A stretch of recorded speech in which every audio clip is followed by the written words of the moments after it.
I remember they had given me some money to buy beans because I was supposed to go to school, then come back at around 10 a.m. with beans so that they can cook. So I just left. I went to the trading center, I got some breakfast, I started walking. From Arua, there's a place called Nebbi. It took me 2 days. We reached Namamve, where they were taking the scrap. I told the guys, you know what, now I want to go in Busia and see if I can try to find my father. But I still had no idea, I had nowhere to go. Then I realized, you know what, Busia was actually more dangerous because now most of the kids were being killed. They were being targeted by this child sacrifice. So I was like, now I have to leave. But still I had no money. So I had to walk again from Busia to Kampala, which took me something like, 9 days. I remember very well. 9 days. Now when I reached Kampala, I walked up to Entebbe because I had my mom's cousin.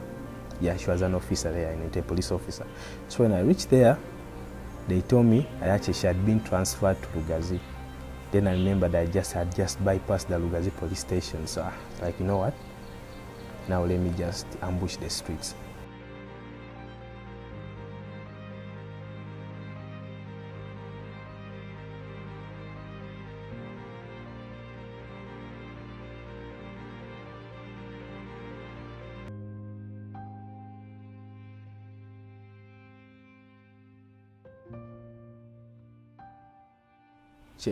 Check on the beat, AB on the beat.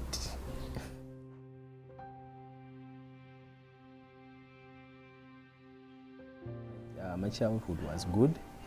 I had an amazing mother, who loved me, protected me. Every weekend she could cook me my favorite, chiscalo and fish. And then every morning she could drop me up to school. And unlike the other kids, I wasn't allowed to be caned. She always told the teachers to write down the canes I was supposed to get. So whenever they reach like 10 or 20, they call her. She comes and she's the one to discipline me. So people are not allowed to beat me. I felt protected and loved.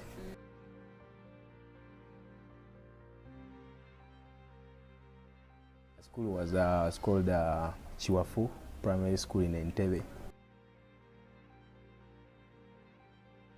I stayed with her for 12 years and many things, but truth be told, in the past, ever since she passed out, I've always been trying hard to erase most of the memories. Most of the memories is because of the pain, because of the way she treated me, because of the way I miss her. So I always try hard to erase the memories. But one thing I remember that I'll never forget, those days where we used to go and play, and you come back, you're tired, so you just sleep. She cooks, then she wakes you up. That voice, like, Allan, wake up and eat. That's that thing would always make me feel good. My mom died when I was 12, and still it took me time to believe. It took me time to believe that she had gone, and she was the only person I had. She was like my father, my mother, my everything. So when she died, now I was left alone. Now that means things had to change. Now I had to fight for myself. I had to get whatever I wanted for myself, and I had no idea. On how to get it. And the best solution now was turn to friends who later on influenced me into drugs.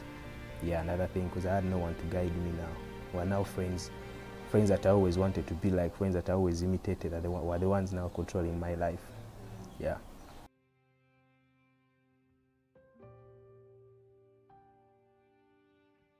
had uncles. My mother had really a big family. They had uncles, aunties, but they were in the village. First I was taken to the village, stay there, and they took me back to school. And for the first time, I found myself at school barefooted, and I couldn't believe that. I was like, wow. It seemed like a dream to me, but it was real. I found myself barefooted at school. Then you go to school, you come back, and there is no food. Remember, you left without breakfast. Then on the weekends, wake up, you have to go in the garden from 7 to 4, sometimes to 5. Then you come back and your grandmother hasn't cooked. So all those things were really new to me, and I was like, you know what? I can't manage this. I can't manage this, and the best solution was to go on the streets.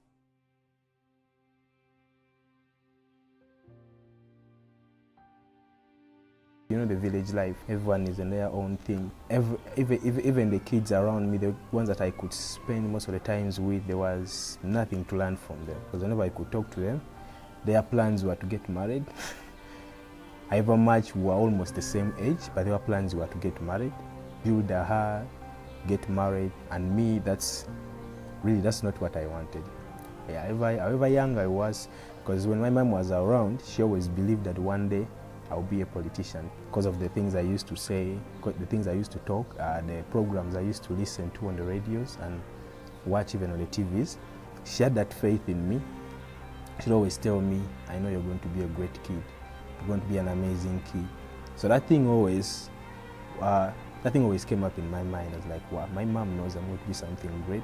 Now when I reached in the village, and these guys were just planning to get married, have kids, at 12 years, at 15, at 16. So there was no way we could connect.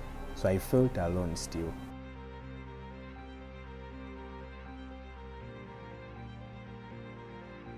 I was there for the entire 2010.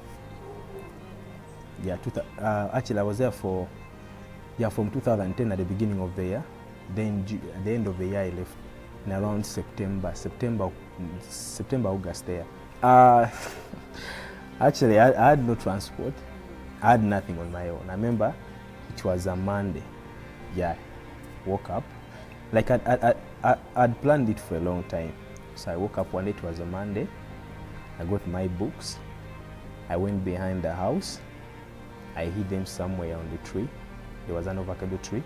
Because I remember they had given me some money to buy beans.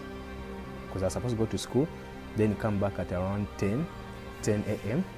with beans so that they can cook. So I just left. I went to the trading center, I got some breakfast, I started walking. And I'd purposed my mind. I was like, you know what, I'm going to Kampala. I started walking. I didn't know anyone. I started walking. From Arua, there is a place called Nebbi. It took me 2 days. Then I left Nebbi, came up to Pakwach, still 2 days. So when I reached Pakwach, there was a national park there. I couldn't go beyond that. So I stayed in Pakwach for something like 2 months. Then I met a guy. This guy was called, remember him very well, was called Gideon. He was buying scrap. Yeah, so Gideon asked me about my story. I told him everything. I told him whatever had happened in my life, and told me there's a car that he was supposed to go and pick the scrap. So he promised that he would put me on that car and they'll bring me to Kampala. So he put me on the car. They brought me, and when we reached Namamve, where they were taking the scrap, I told the guys, you know what? Now I want to go in Busia and see if I can try to find my father. But I still had no idea, I had nowhere to go. So those guys took me to Jinja. We reached in Jinja. They gave me 30K, then put me on a taxi. I went to Busia. So reaching on Busia, I was now on the street.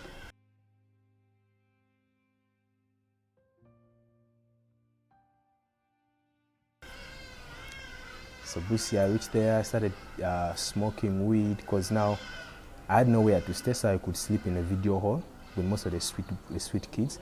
But I had some little money on me. Yes, I could buy some alcohol. I was taking now this packed warage. Yes, I'll buy some alcohol, buy some fuel for sniffing. But I didn't do that for a long time. But the main thing was always marijuana, which is like weed. Yeah. So I stayed in Busia, both sides. Yeah, like I could spend the day in Uganda, then the evening I go on the Kenyan side, or I spend the evening in the Kenyan side, then another day in Uganda, like that. So I was always in between the border then there. So one day I realized, you know what, Busia was actually more dangerous, because now most of the kids were being killed. They were being targeted by this child sacrifice. So I was like, now I have to leave. But still I had no money.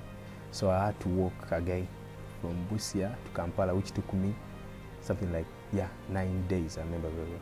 9 days. Now when I reached Kampala, I walked up to Entebbe because I had my mom's cousin. Yeah, she was an officer there, a police officer. So when I reached there, they told me she had been transferred to Lugazi. Then I remembered I had just bypassed the Lugazi police station. So I was like, you know what? Now let me just ambush the streets.